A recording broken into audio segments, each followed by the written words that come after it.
Have you ever wondered how everything in the universe is related? Matter has a lot to do with it.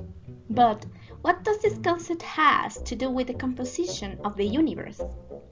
Well, the matter is known as any physical substance in general, which means that the matter is anything that has mass and occupies a space by having volume, which is what universe is formed.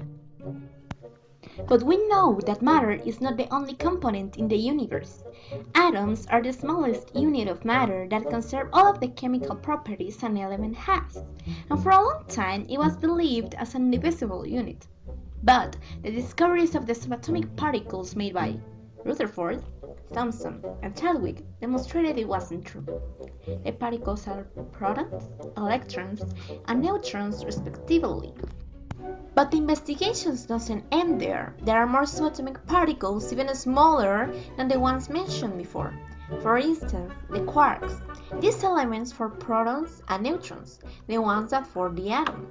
And not only that, we know that all of these particles are submitted to the four forces the universe has, which are electromagnetic force, strong nuclear force, weak nuclear force, and gravitational force.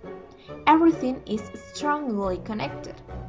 But how all the particles in the atom are united?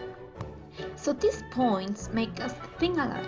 Are the quarks the smallest particles in the universe? We know that the atom was once believed as indivisible. Even its name is a proof of that concept. How can we be sure there's nothing more than those particles? Is there something more out there? Well, there's one specific hypothesis that encompasses these points, which is the string theory. It says that all of the material particles are in fact vibrational states. These vibrations would have the form of strings or filaments, like in a guitar.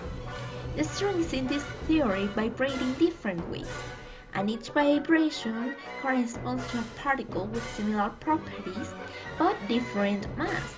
This would be the description of the strong interaction with the nuclear particles in the atom. But returning to the previous argument, which is that if the atom has always been a divisible unit even though it was presumed it wasn't, the subatomic particles would be the same. How do we know that these vibrations are the latest thing in the universe? If this theory turns out to be true, what produces these vibrations?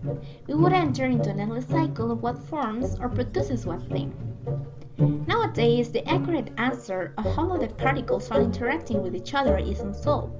But there's no wonder that we might be a little closer to have a more acceptable hypothesis for all of this situation.